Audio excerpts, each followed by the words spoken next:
Integration errors can be frustrating, but with a systematic approach, you can resolve them quickly.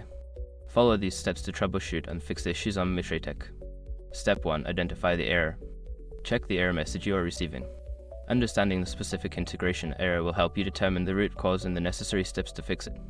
Step 2. Review integration settings. Access the integration settings within Mitratech. Ensure that all configurations, such as API keys, endpoints, and authentication methods, are correctly set up and match the requirements of the systems you are integrating with. Step 3. Check data formats. Examine the data being sent and received during the integration process. Make sure that the data formats, e.g., JSON, XML, and field mappings are correct and consistent with what is expected by both systems.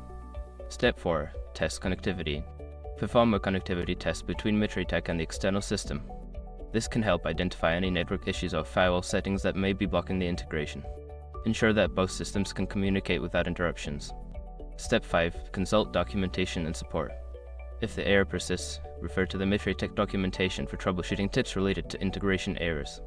If needed, reach out to Mitratech support for assistance, providing them with detailed information about the error and the steps you have already taken. By following these steps, you should be able to resolve integration errors on Mitratech efficiently.